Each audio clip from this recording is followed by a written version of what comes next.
সবাই কেমন আছেন আপনারা? আপনাদের দোয়া।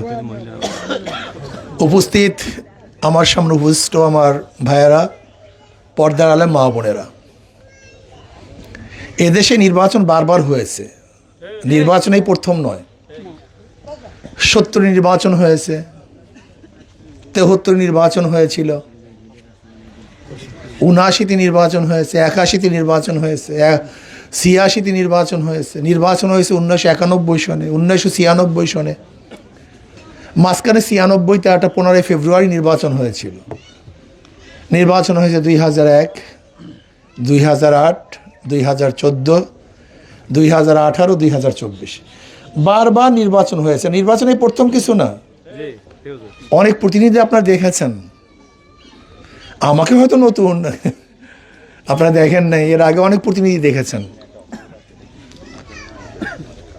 আসলে আমি সব জায়গায় একটা কথা বলবো, দেখেন আপনাদের জ্ঞানে ধরে কিনা।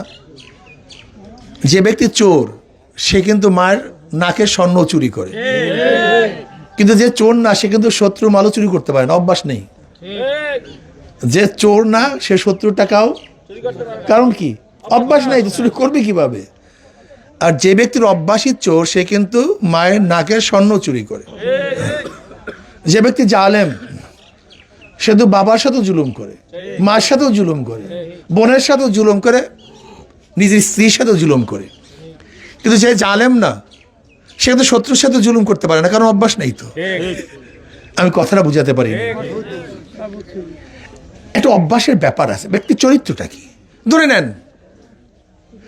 আমি যদি নির্বাচিত হই, ধরে নেন আল্লাহ যদি নির্বাচিত করেন, আচ্ছা বলেন তো হিন্দু একটা মেয়ের সাথে আমি ইফতিজিং করতে পারবো?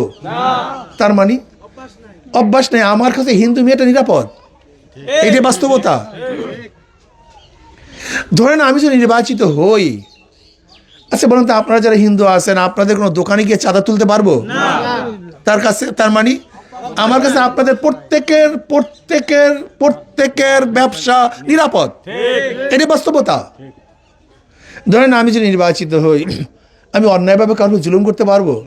তার মানে আমার কাছে প্রত্যেকের ইজ্জত নিরাপদ, এটাই বাস্তবতা। এইটাই বাস্তবতা।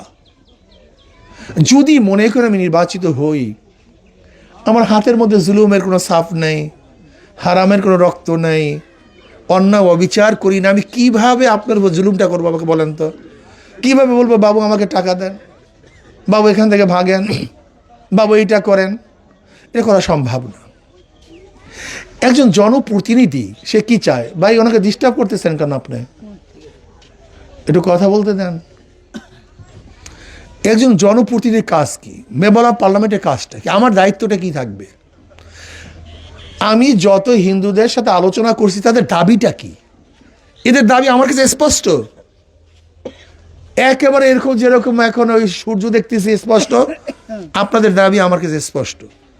একজন হিন্দু কি চায়? নিরাপত্তা চায়, জানের নিরাপত্তা চায়, মালের নিরাপত্তা চায়, ইজ্জাতের নিরাপত্তা চায়, ব্যবসার নিরাপত্তা চায়, ঘরের নিরাপত্তা চায়, ধর্মের নিরাপত্তা চায়। এটা আমি বুঝি। আমি বিশ্বাস করি যে আল্লাহ পাক আমাকে কবুল করেন, এই ব্যাপারে আমার চেয়ে অন্য কোনো প্রতিনিধি আপনাদেরকে গ্যারান্টি দিতে পারবে না। আমি আমার আত্মবিশ্বাস রাখি। আমি প্রথম তো ছাত্রকে নিজের আত্মবিশ্বাস রাখতে হবে, পাস করতে পারবো কি পারবো না। একজন খেলোয়াড় তো প্রথম নিজের আত্মবিশ্বাস করতে হবে, ভালো খেলতে পারবো কি পারবো না। যদি খেলোয়াড় নিজের আত্মবিশ্বাসী না থাকে খেলবে কিভাবে? একজন ছাত্র যদি আত্মবিশ্বাস না থাকে পরীক্ষা দিবে কিভাবে? এই আত্মবিশ্বাস আমার আস এবং 100% আছে আলহামদুলিল্লাহ। যে আল্লাহ পাক আমাকে কবুল করে আমার চেয়ে ভালো কেউ নিরাপত্তা আপনাকে দিতে পারবে এটা আমি বিশ্বাস করি না। আমি বিশ্বাস করি না। আমাকে পরীক্ষা করেন নাই।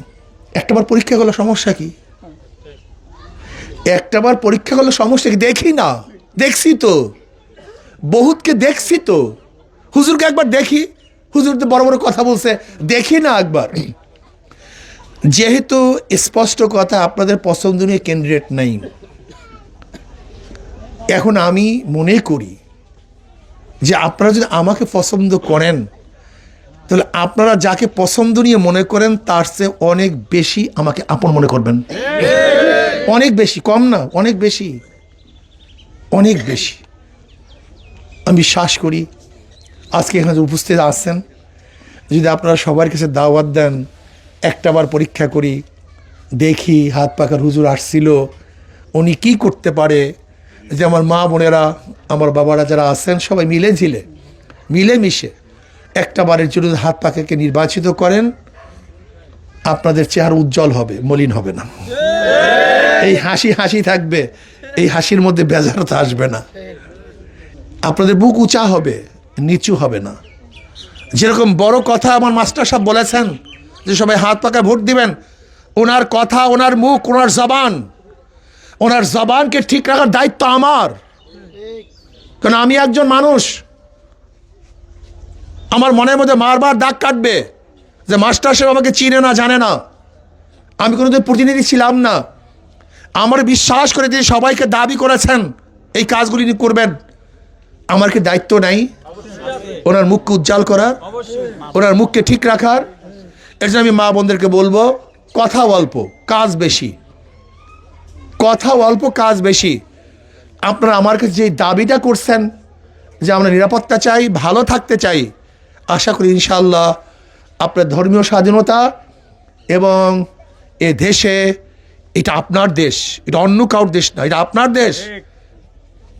এই প্রত্যেকটা পরতে আপনার জীবন, আপনার বাপ দাদার জীবন, এই রাস্তায় আপনাদের স্মৃতি, এই দেশটা আপনাদের দেশ, সবার দেশ, আমাদের সবার দেশ। আমরা সবাই মিলেমিশে দেশটাকে গড়ার চেষ্টা করব, মিলেমিশে দেশটাকে সুন্দর করার চেষ্টা করব। আমরা সবাই, কে সংখ্যালঘু কে সংখ্যাগুরু, এটা দেখার বিষয় কি? আমি দেশের নাগরিক, আমি দেশের কি, আমার অধিকার সমান। এদেশ স্বাধীন হয়েছিল কোনটা, কয়েক কথার ভিত্তিতে, 3টা কথার ভিত্তিতে: সাম্য, মানবিক মর্যাদা, সামাজিক ন্যায় বিচার। আমরা সমান, অধিকার সবার সমান। এর জন্য আসুন একটাবার হাত পাখা আমরা পরীক্ষা করি। ইনশাআল্লাহ আমি মহিলাদেরকে বলবো, আমার মা বোনেরা একটাবার হাত পাখা পরীক্ষা করুন। আপনারা লজ্জিত হবেন না, লাঞ্ছিত হবেন না, অপমানিত হবেন না। অবশ্যই ইনশাআল্লাহ আশা করি আমার জন্য আপনারা অবশ্যই আল্লাহর কাছে দোয়া করবেন, এটা আমি বিশ্বাস করি। আমি আপনাদের জন্য যতটুকু সম্ভব ভালো কাজ করার চেষ্টা করব। আল্লাহ আমাকে এবং আমাদের সবাইকে একই সাথে মিলেমিশে দেশটাকে গড়ার, এই মানবতার কল্যাণের জন্য সবাইকে কাজ করার তৌফিক দেন। এই জন্য আমি সবাইকে বলবো, আসুন আমরা একটাবারের জন্য হাত পাকে পরীক্ষা করি। সবাইকে একটু বলি, ভয় ভীতির কিচ্ছু নাই, একটাবার পরীক্ষা করুন। আমি যদি ফেল করি, দ্বিতীয়বার এখানে আসবো না, একবার দেখবেন, ফেল করলে দ্বিতীয়বার পরীক্ষা হলেই ঢুকবো না। সমস্যা আছে কিছু? আর এই বড় কথা বলতে আসবো না, তখন তো আপনি বলবেন হুজুর দেখছি দ্বিতীয়বার না, নেড়ে দ্বিতীয়বার বেলতলায় যায় না। কি বলে ঠিক না? আসুন আমরা সমৃদ্ধভাবে একই সাথে একটা সুন্দর দেশ গড়ার জন্য, সুন্দর সমাজ গড়ার জন্য, সবাইকে সুন্দর নিরাপত্তা দেওয়ার জন্য আমরা 2 নম্বর গাছে 1 নম্বর ফল হয় না, 2 নম্বর জমিতে 1 নম্বর ফসল হয় না, 2 নম্বর উস্তাদের কাছে 1 নম্বর ছাত্র হয় না, 2 নম্বর নেতার কাছে দেশ কোনোদিন 1 নম্বর হতে পারে না। কাজে আসুন আমরা সবাই একত্রিত হয়ে ভালো একজন নেতাকে চুজ করে আমরা সবাই মিলেমিশে থাকার ব্যবস্থা করি। আল্লাহুম্মা আমিন। আল্লাহ আমাদের সবাইকে কবুল করে নেন, সবাইকে থাকার তৌফিক দান করেন রাহমাতিকা। সবাইকে ধন্যবাদ।